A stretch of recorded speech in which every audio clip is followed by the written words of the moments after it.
एक महिला ने अपने मकान मालिक को बस एक नजर देखा और तुरंत बता दिया कि उसे लिवर कैंसर है और उसे जल्द से जल्द अस्पताल जाना चाहिए। मकान मालिक को लगा कि महिला बकवास कर रही है, लेकिन वह अस्पताल गए और जांच कराई। जांच के नतीजे आने पर डॉक्टर ने पुष्टि की कि उन्हें वास्तव में लिवर कैंसर है। ये सुनकर मकान मालिक सन्न रह गए और उन्हें एहसास हुआ कि यह किराएदार महिला कोई साधारण इंसान नहीं है। दरअसल यह महिला, जिसका नाम जू था, वह पहले 136 किलोग्राम की थी और उसके प्रेमी ने मोटापे के कारण उसे छोड़ दिया था। ब्रेकअप से दुखी होकर उसने आंसू बहाए और उसके आंसू संयोग से उसके खानदानी जेड कंगन पर गिरे। अगले ही पल उसे कंगन के जादुई आयाम में खींच लिया गया। वहां उसकी मुलाकात एक रहस्यमय बूढ़े व्यक्ति से हुई, जिसने उसे अपनी सारी शक्तियां दे दी और उसे हर चीज के आर पार देखने वाली दिव्य आंखें प्रदान की। जब वह कंगन के आयाम से बाहर निकली तो वह 300 पाउंड की मोटी महिला से बदलकर एक खूबसूरत और आकर्षक महिला बन चुकी थी। हैरान होकर उसने तुरंत अपने प्रेमी की तस्वीर फाड़ दी और अपनी रानी जैसी नई जिंदगी शुरू करने का फैसला किया। सबसे पहले उसने जुआ बाजार में जाकर अपनी दिव्य आंखों का इस्तेमाल करते हुए 100 बिलियन कमाने की योजना बनाई, लेकिन उसके पास सिर्फ 88 रुपए थे, जबकि वहां हर रत्न की शुरुआती कीमत 1 लाख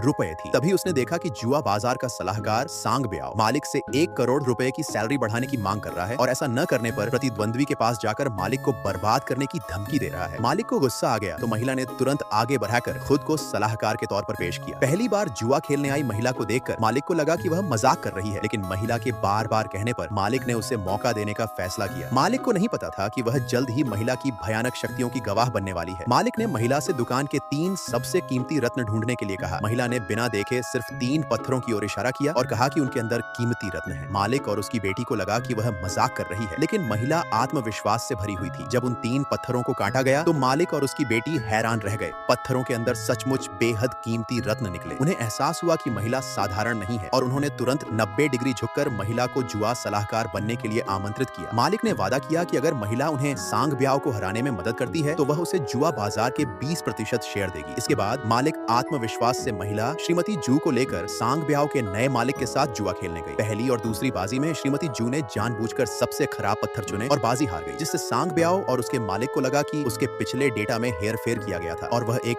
धोखेबाज है। अंतिम और निर्णायक दौर से पहले सांग ब्याओ ने सभी गैर प्रतिभागियों को बाहर निकालने की मांग की, ताकि श्रीमती जू अपने मालिक या किसी अन्य से कोई मदद न ले सके। उसकी मांग मान ली गई और श्रीमती जू अकेली पड़ गई। तीसरे दौर में दोनों ने एक ही रत्न चुन लिया, इसलिए कीमत की बोली लगी। सांग ब्याओ के मालिक ने 1 करोड़ की बोली लगाई, जबकि जू के मालिक के पास पैसे कम थे, लेकिन उसकी बेटी ने अपनी पूरी संपत्ति दांव पर लगा दी। जू ने आंखें बंद करके बोली जारी रखी। सांग ब्याओ ने 80 लाख की बोली लगाकर जू के मालिक को यह सोचकर मजाक उड़ाया कि अब उनके पास कुछ नहीं बचा। श्रीमती जू के मालिक को संदेह हुआ कि क्या वह सच में जुआ खेलना जानती है, लेकिन जू के समझाने पर उन्होंने उस पर भरोसा किया। जब अंतिम पत्थर काटा गया तो वहां उपस्थित सभी लोग यह देखकर हैरान रह गए कि रत्न